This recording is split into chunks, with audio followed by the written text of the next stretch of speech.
Hello students, welcome back to my channel. आज आपके लिए लेके आई हूँ वीमेन एम्पावरमेंट का सेकंड चैप्टर। इससे पहले आपके लिए फर्स्ट चैप्टर मैंने कंप्लीट वीडियो बना के डाल दिया है। आज हम सेकंड चैप्टर देखेंगे जिसके अंदर हम महिला सशक्तिकरण की अवधारणा देखने वाले हैं। तो महिला सशक्तिकरण की अवधारणा क्या है? महिला सशक्तिकरण एक सामाजिक और सांस्कृतिक प्रक्रिया है जो महिलाओं को उनके जीवन के प्रत्येक पहलू में स्वतंत्रता, समानता और अवसर देने के उद्देश्य से होती है। यह महिलाओं को उनके अधिकारों का ज्ञान, उनका आत्मसम्मान और उनके निर्णय लेने की क्षमता को बढ़ावा देने के लिए एक महत्वपूर्ण कदम है। महिला सशक्तिकरण केवल महिलाओं की भलाई के लिए नहीं है, बल्कि यह समाज के समग्र विकास के लिए आवश्यक है। जब महिलाएं सशक्त होती हैं तो उनका प्रभाव परिवार, समाज और राष्ट्र पर सकारात्मक रूप से पड़ता है। इस अध्याय में हम महिला सशक्तिकरण की परिभाषा, इनके विभिन्न रूपों, आवश्यकता और महत्व पर विस्तार से चर्चा करेंगे और यह समझेंगे कि महिला सशक्तिकरण समाज के लिए क्यों आवश्यक है। अब हम देखते हैं महिला सशक्तिकरण का अर्थ।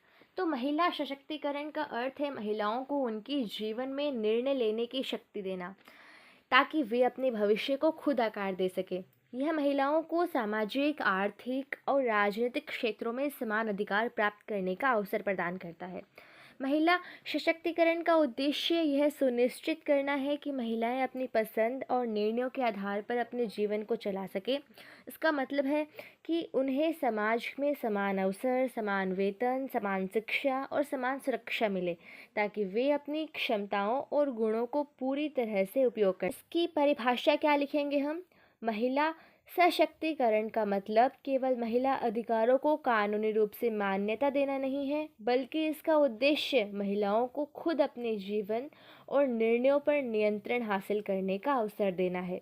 यह न केवल एक राजनीतिक या कानूनी प्रक्रिया है, बल्कि यह महिलाओं के आत्मसम्मान, स्वायत्ता और उनके जीवन के प्रति दृष्टिकोण को सकारात्मक रूप से बदलने का कार्य करती है। इसके मुख्य तत्व क्या क्या हैं? तो इसमें शिक्षा, रोजगार, स्वास्थ्य देखभाल और निर्णय लेने की शक्ति कुछ मुख्य तत्व हैं। शिक्षा से तात्पर्य क्या है? महिलाओं को शिक्षा का समान अधिकार प्राप्त होना चाहिए। शिक्षा उन्हें न केवल व्यक्तिगत विकास के लिए प्रेरित करती है, बल्कि उन्हें अपने अधिकारों को यह समझने और समाज में बदलाव लाने के लिए भी सशक्त बनाती है। रोजगार से क्या तात्पर्य है? महिलाओं को कामकाजी अवसरों और समान वेतन का अधिकार मिलना चाहिए। आर्थिक स्वतंत्रता महिलाओं को आत्मनिर्भर बनाने में मदद करती है और समाज में उनकी स्थिति को सशक्त करती है। स्वास्थ्य देखभाल क्या है?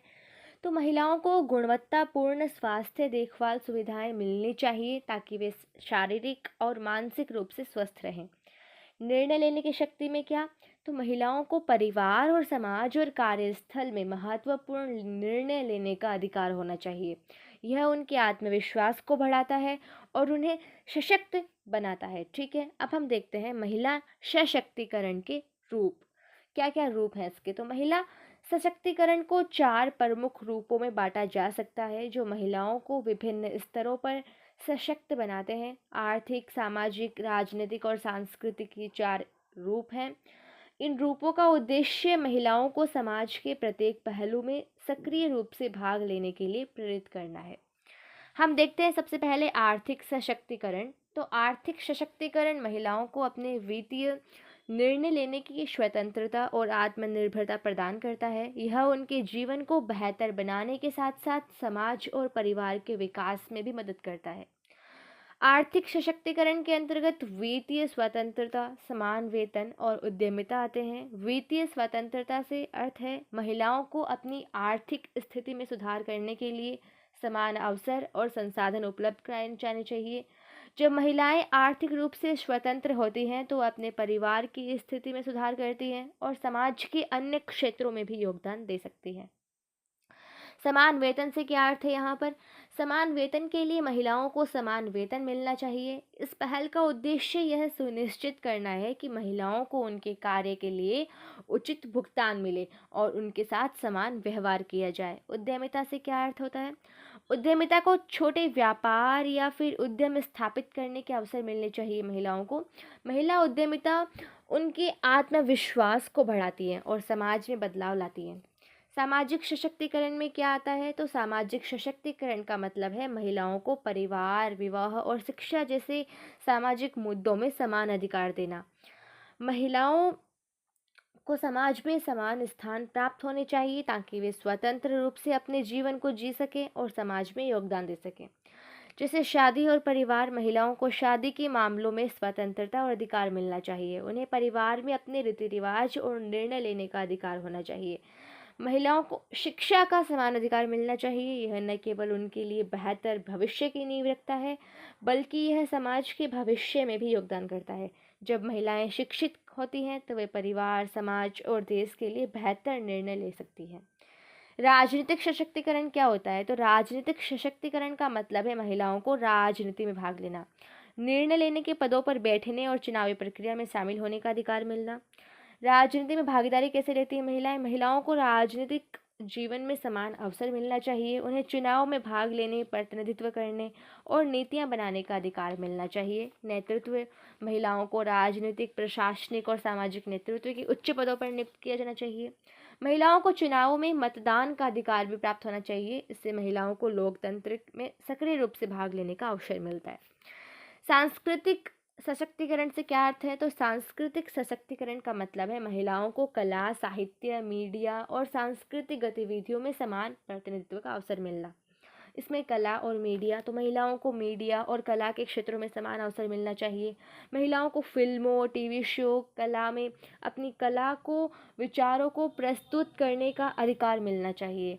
महिलाओं को सांस्कृतिक धरोहर, परंपराओं और आयोजनों में अपनी भूमिका निभाने का अवसर भी मिलना चाहिए। अब हम देखते हैं महिला सशक्तिकरण की आवश्यकता और महत्व। तो महिला सशक्तिकरण का उद्देश्य केवल महिलाओं के अधिकारों की रक्षा करना नहीं है, बल्कि इसका उद्देश्य समाज के हर पहलू में समानता और न्याय सुनिश्चित करना है। महिला सशक्तिकरण से न केवल महिलाओं की स्थिति में सुधार होता है, बल्कि पूरे समाज के विकास में योगदान होता है। इसमें पहले हम बात करते हैं लिंग असमानता का समाधान। तो महिला सशक्तिकरण लिंग असमानता को समाप्त करने का एक महत्वपूर्ण कदम है।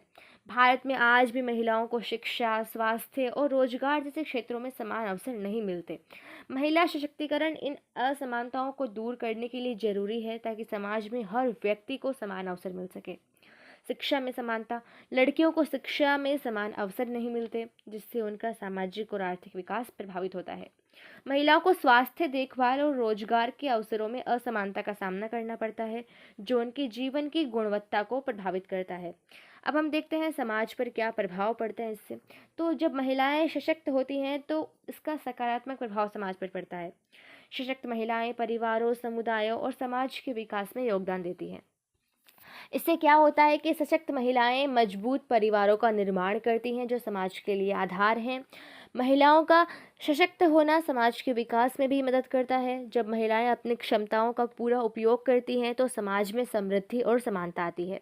स्थायी विकास और लक्ष्य को प्राप्त करना, महिलाओं जो होती हैं उनका महिला सशक्तिकरण का उद्देश्य लिंग समानता और गरीबी उन्मूलन जैसे वैश्विक स्थायी विकास लक्ष्यों को प्राप्त करना है। महिला सशक्तिकरण इन लक्ष्यों को पूरा करने के लिए ज़रूरी है, क्योंकि सशक्त महिलाएं अपने परिवारों और समाज की स्थिति में सुधार करती हैं, जिससे अंततः राष्ट्रीय और वैश्विक स्तर पर भी सकारात्मक परिवर्तन आता है।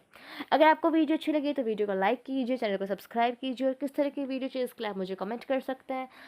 PDF नोट्स के लिए आप टेलीग्राम ग्रुप को ज्वाइन कर सकते हैं। All the best.